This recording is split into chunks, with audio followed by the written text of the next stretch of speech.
வாசிப்போம். சங்கீதம் 24:1.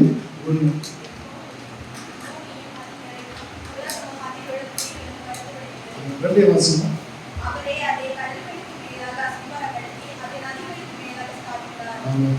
இந்த சங்கீதக்காரனுடைய தாவீது ராஜா மிகவும் அருமையாக சொல்கிறார். பூமியும் அது நிறைவும் உலகமும் அதனுடைய குடிகளும் கர்த்தருடையது, அவரே அதை கடலுக்கு மேலாக அஸ்திபாரப்படுத்தி. நாம் ஆதியாகமத்தில் பார்ப்போம்னா பூமியாவது ஒளிந்தின்மையும் வெறுமையுமாய் காணப்பட்டது, இருள் நிறைந்திருந்தது நம்ம பார்க்கணும். இதில் பார்த்தோம்னா தேவனானவர் அதை அஸ்திபாரப்படுத்திட்டார் கடல்களுக்கு மேலாக. நம்ம உலக பார்ப்போம்னா சுத்தி கடல் தான் இருக்கிறது. அந்த கடலுக்கு நடுவில் தான் நிலப்பரப்பு அங்கங்கே இருக்கிறது. தேவன் அதை கடல்களுக்கு மேலாக அஸ்திபாரப்படுத்துகிறார்.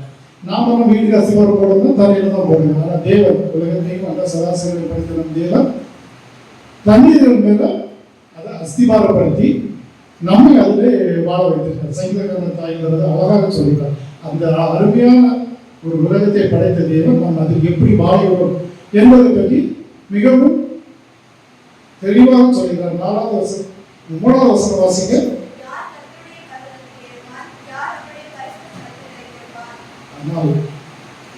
நாலு வசனம்.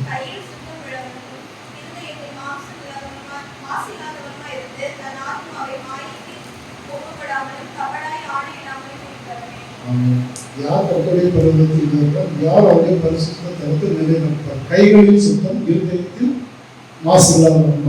கையில் சுத்தம், கையின் சுத்தத்தை பற்றி போட்டிருக்கு, இருதயத்தை பற்றி போட்டிருக்கு. நம்முடைய கை எப்படி இருக்கிறது, நாம் செய்கிறதான வேலைகளில் நம்முடைய கை எப்படி இருக்கிறது, நாம் செய்கிற வேலைகளுக்கு எந்த வேலை செய்தாலும் சரி, அரசாங்க வேலையாக இருந்தாலும் சரி, நம்ம எந்த வேலைகளாக இருந்தாலும் சரி, நம்முடைய கை எப்படி இருக்கிறது, நம் கையினுடைய சுத்தம் எப்படி இருக்கிறது என்பதை சங்கீதக்காரராகிய தாவீது ராஜா அருமையாக சொல்லியிருக்கிறார். இருதயம், இரண்டாவதாக இருதயத்தை பற்றி அழகாக சொல்லியிருக்கார். இருதயத்தை பற்றி ஒரு அருமையான வசனம்.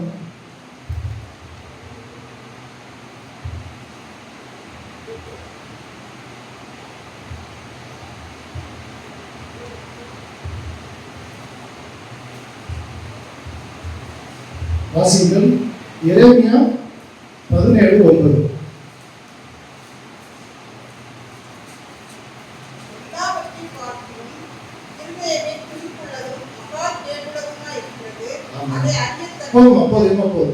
நீதிமொழிகள் 6:18. அந்த ஒரு வசனம்.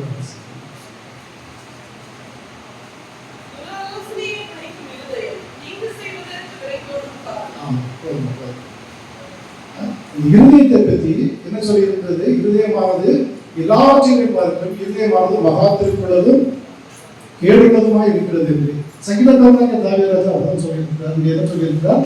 யார் கர்த்தருடைய பர்வதத்தில் ஏறுவான், யாருடைய பரிசுத்த தலத்தில் நிலைநிற்பான். கையில் சுத்தமுள்ளதும் இருதயத்தில் மாசில்லாதவனாய் இருக்கிறது. நம்முடைய இருதயம் எப்படி இருக்கிறது?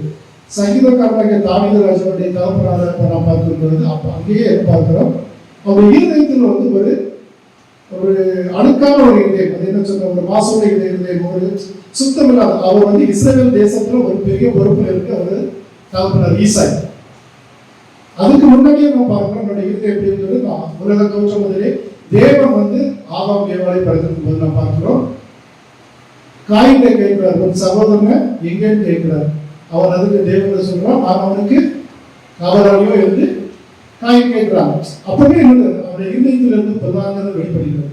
அதே போல யாக்கோபை பார்க்கும் பொழுது யாக்கோபும் தன் சகோதரனையும் தன் தகப்பனையும் ஏமாற்றி விட்டு தூரதேசத்துக்காக ஓடி போகிறார். இருதயத்திலிருந்து சொல்லாக்காரமான வார்த்தைகள், எண்ணங்கள் வெளிப்படுகிறது. இருதயத்தை நம்ம பார்க்கிற போது இதே சங்கீதக்காரனாக ராஜாவாகிய தாவீதுடைய அப்பா ஈசாய் அவர் நாம் பார்க்கும்போது அவருக்கு 8 பிள்ளைகள், 7 பிள்ளைகள் தான். அது 7 பிள்ளைகள். அவருக்கு முதலாம் பிறந்தது 7 பிள்ளைகள்.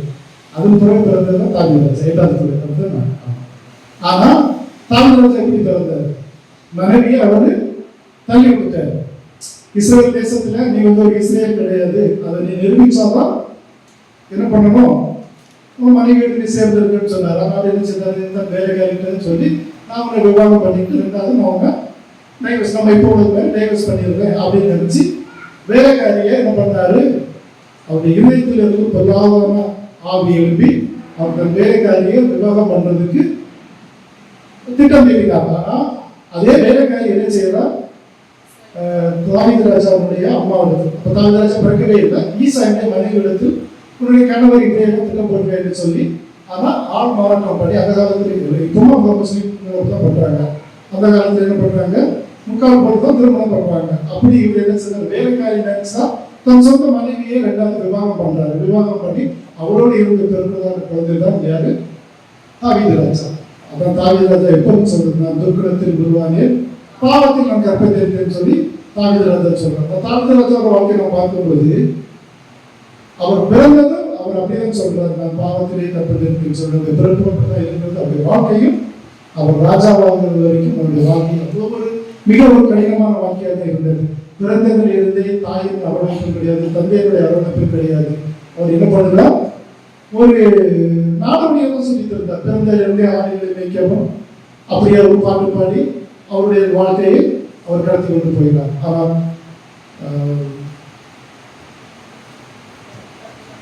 அவருடைய அபிஷேகம் பண்ண சாமுவேல் தீர்க்கதரிசி அபிஷேகம் பண்ணின பிற்பாடு அவருடைய வாழ்க்கை தலைவராக மாறுகிறது. அவருடைய அபிஷேகம் பண்ணிவிட்டு அவர் போயிட்டார். ஆனால் சவுல் ராஜாவுக்கு பொல்லாத ஆவி பிடித்திருக்கிறது. பொல்லாத ஆவி பிடித்திருக்கும் போது அந்த பொல்லாத ஆவியை விரட்டுவதற்காக என்ன பண்றாங்க, தம்பூரை வாசிக்கிறதால ஒரு நல்ல ஒரு தேர்ந்தவர், தம்பூரை வாசிக்கிறத நல்ல அதிலே பேர் பெற்றவங்க எனக்கு கண்டிப்பா வேணும். அவர் தம்பூரை வாசித்தா என்னுடைய பொருளாதார ஆவி என்ன விட்டு வேண்டும், அப்படி எல்லாம் இருந்தால் கண்டுபிடிக்கணும்னு சொல்லும் போது வராந்தர வாழ்க்கையில் இருந்தவருடைய வாழ்க்கையை பற்றி சொல்லுவேன். அப்படி சொல்லும் போதுதான் அவருடைய ஆசாரியர் ஒருத்தர் சொல்றான், இப்படி பெத்லெகேம் ஊர்ல ஈசா என்னுடைய மகன் ஒருத்தர் இருக்கான், அவன் வில்வித்தையில தேர்ந்தவனும் நல்ல யுத்த வீரனும் அளவுள்ளவனுமா இருக்கிறான், அவன் நல்ல ஒரு கிணறுகள் வீரவாசியுடையவனா இருக்கான், அவன் இப்படி இருக்கிறான், அவனை கூட்டிக் கொண்டு வந்தால் உனக்கு நலமா இருக்கணும். அவன் இந்த மாதிரி வீரை வாசிக்கும் போது கிணறுகள் வாசிக்கும் போது உனக்கு இருக்கிறதா அந்த பொருளாதார ஆவி உண்மை விட்டு விலகு என்று சொல்கிறார். அப்படி ஆள் அழைத்து ஈசா என்று கேட்கும்போது அவன் சரி என்று அவரை ஒரு கழுதையில் ஏற்றி எங்க சவுல் ராஜாவோட அனுப்பிவிடுறார். சவுல் ராஜாவுக்கு அனுப்பி அப்படி வந்து சவுல் ராஜாவுக்கு மிகவும் உகந்தவராக யாரு, தாவீது ராஜா மாறுகிறார். அப்படிதான் நம்முடைய ராஜ்யம் மாறுகிறார்கள். முதலாக இஸ்ரவேலை ஆனது சவுல்னு சொல்றாங்க, அது எவ்வளவு உண்மையும் தெரியல. அப்படிதான் பர்சன் சவுல் ராஜா தான் இஸ்ரவேல் தேசமானது முதல் ராஜா சவுல் ராஜா, ரெண்டாவது தாவீது ராஜா. ஆமா, அந்த ரெண்டாவது நமக்கு யாரு, தாவீது ராஜா கிடைச்சிருக்கு. எத்தனை பேருக்கு இதுக்கு முன்னாடி யாரு, யோசேப்பு வந்து யோசேப்பும் தாவீது ராஜாவும் இதே முன்குறித்தவர் தான். முன்குறித்தனாலதான் அவர் மனைவியை தள்ளிவிட்ட பிறகும் அதே மனைவியின் இடத்திலே தன் தகவல் மூலமாக தாவீது ராஜா பிறந்தார். அதே போலதான் யோசேப்பின் கடவுள் முன்குறித்திருக்கார். முன்குறித்தனாலதான் அவர் என்ன பண்ணிருக்காரு, அதே எகிப்து தேசத்தில் அவரை ஒரு அதிகாரியை தான் வாங்கினார், அவர் ராஜாவாக இருந்தார். ஆனால் தாவீது ராஜா ராஜாவாக சொல்லப்பட்டிருக்கிறது.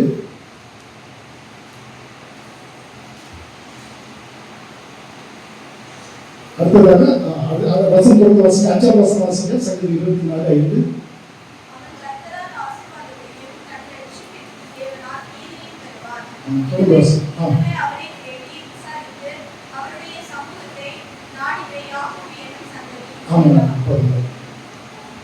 கர்த்தரால் ஆசீர்வாதத்தையும் தன் ரட்சிப்பின் தேவனால் நீதியையும் பெறுவான்.